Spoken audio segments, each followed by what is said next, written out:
Chargers at Arizona.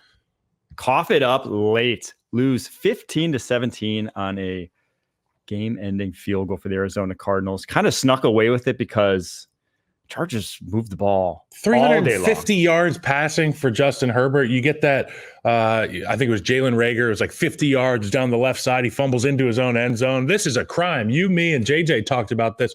I don't know if it was you, me, and Jonathan Jones or me and Brock. Last week we were talking about this rule. If I agree with the rule that if you fumble it through the end zone, it should be a touchback. That's holy ground. This is like sacred space down there in the low rate area. You have to take care of the football. And if you don't, give it to the other team for a touchback. They didn't agree with you? Some people think that it's too harsh of a penalty.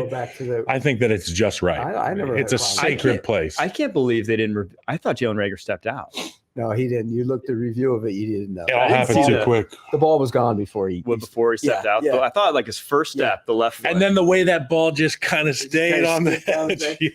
That might be a different game if that goes in. Oh, yeah. 100%.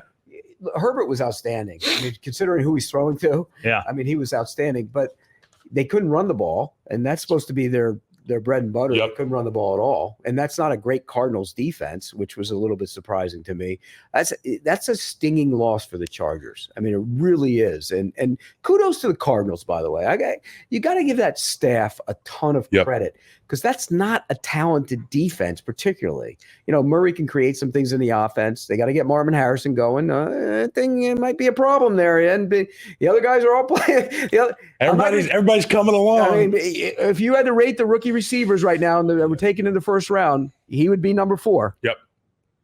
Who are number 1 through 3? Well, Neighbors is 1. Yep. Yeah. Thomas is 2. Yeah. Adunze is 3, and then he's 4. I think him and it's a toss up there. It's close, but he's been. What's the numbers? The numbers say. Yeah, I mean the numbers have been great, and Kyler missed him a few times. He also didn't help himself a few times, so he's not been as advertised. I got to give credit to Kyler Murray though. What a baller! I mean, we talk about Lamar Jackson and the things he can do from a physical standpoint. It's the same thing with Kyler Murray. He can throw the football all over the yard. His ability to run makes him an X factor every time. That touchdown, it looked like he was playing against high school kids, the way he can take off and just find another gear. I also got to give a lot of love to Connor, their running back. What an alpha male. You throw that guy the football, he's going to make one guy miss, and then he's going to make one guy pay for trying to tackle him. I think he's a great blend of speed and strength, and it's a great option for their offense every time. Free agent, too. He's a free agent. He'll make somebody very happy. Yeah. The Cardinals kind of out-chargered the Chargers in this game. They established the run. Yeah. That they leaned on that all game. They stopped the run. They made the timely plays when it counted with the forced fumble, not only at Reagor at the goal line, but then after the pick, forcing the fumble, getting it back. That would have been a game-changing play from Tierra Tart. I forget who the player was. That was such great hustle to get down there on Reagor and get that ball out. I mean, talk about just a man possessed. Yeah. By the way, Paris Johnson's the real deal at left tackle. Yes. They nailed that pick, moving him from right side to the left side. He's been outstanding. But watching Murray, watching Jackson, I'm going to go on an old man rant. I was wrong. And I'll sit here and say that. I'm a big pocket passing quarterback guy. I always have been. The game, eventually, you have to make the plays in the pocket. But with the way the game is played now, if you can't move, you have problems. Yep. And the way these guys move, it changes the whole dynamic of the way you defend them, and it makes it easier on an offense. And so I think I was narrow-minded in the way I used to look at the position. I'll be honest about it. I still think eventually you slow down. Nobody gets faster as they get older. You do have to make your plays standing in the pocket, but the ability to move and create with your legs is so important. And not just to run, but to create the throw with your legs is so important, because the offensive lines stink. We know that. They've gotten worse. And the defensive lines are so fast and athletic that you have to be able to move. Yeah, I think it's a combination of those two things. I don't necessarily think the O-line stink. I just think that you're the defender. These guys on the defensive side of the ball, they are so skilled now. And it used to be just big, strong guys, and they put their helmet right in yours. But now you got guys who have specialists in the offseason. You've got pass rush specialists. These are like a triple-level black belt karate pass rushers now. The O-line is starting to get that way in the offseason. But I think to your point, you need a quarterback that can negate the skill set of a defense, and they can run around people.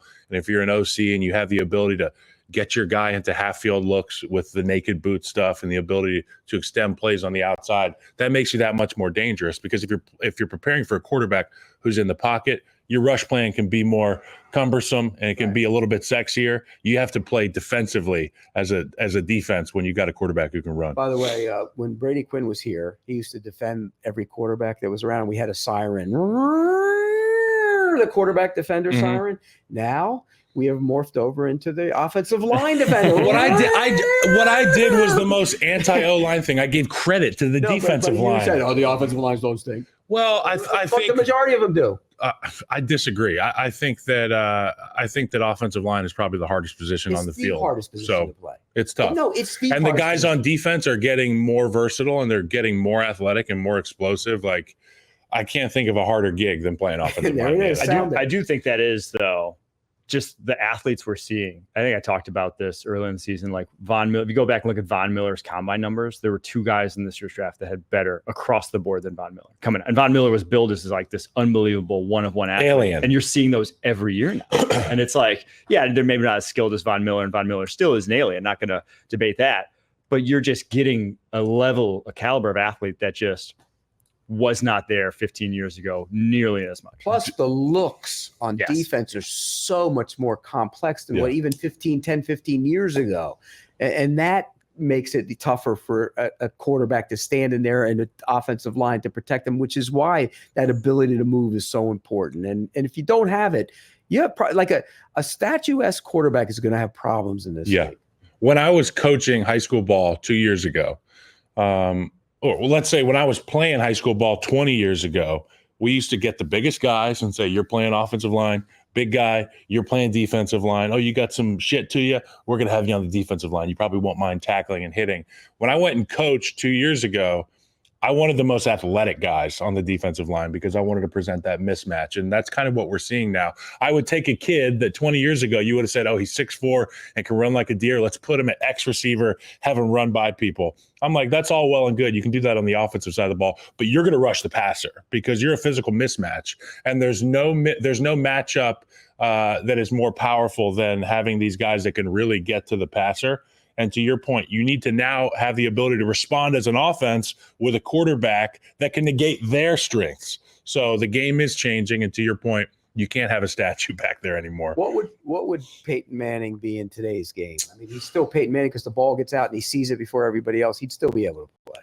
I was going to say, I think there is still room. And we saw it as recently as Drew Brees, who was just like not breaking the pocket ever, right? And we saw it with Tom Brady, like at the end of his career. They were still good. It's just that your ceiling pushes higher when you're mobile and your floor pushes higher as well. It kind of just shifts your whole paradigm because you have that aspect to your game that makes the defense have to play differently. And so it's just like this addition that if you have it, everything becomes easier and just can create offense out of thin air. But you can't just be a pure. You have to eventually go. I always say it starts when you're that guy. It starts here, and as you get older, it gets into here, and you have to be able to play here because you're not going to have the dynamic legs that you have. I think you saw with Russell Wilson, right? Russell Wilson's career arc, I think, very much mirrors what you're saying. Is that he could run around and do that early on in his career, and once it was gone with Denver, it was like, okay, he's a completely different quarterback altogether. So there is something. Got chubby. Yeah, he did. Now he's back to trim. I asked J.J. Watt about this. I said, would you rather rush against a statuesque quarterback that processes extremely quickly, a la Tom Brady and Peyton Manning and these guys, or would you rather play against a Kyler Murray or Lamar Jackson? He said he would rather play against the guy that has mobility. He said the person that frustrates him the most is the guy that's in the pocket, protected, throws the ball before you can get home. He said there's nothing more frustrating than a rusher. I asked Bill Cowher the same thing. He said there's really no way to prepare for the guy who gets the ball out quick. Well, here, okay, as an offensive lineman, who would you rather protect for? I would rather protect for the statuesque guy. Of course, because I don't know where the guy's going to be that likes to take off. Right. And sometimes you're engaged with a defensive lineman. You think the quarterback is behind you. Quarterback senses maybe pressure from somewhere on the second level. He goes exterior of the pocket, and now you're called for holding because I don't have eyes in the back of my head. I can only judge what's happening by looking into the eyes of the guy that I'm blocking. And wherever his eyes are tracking, that tells me where my quarterback is. You have to have the ability to take your hands off. If not, you get called for holding. Your quarterback runs for 30 yards, and everybody's pointing at you like, hey, asshole, quit holding. and then PFF will give him a negative -1. Yo, -1. he's so quick to -1. -1.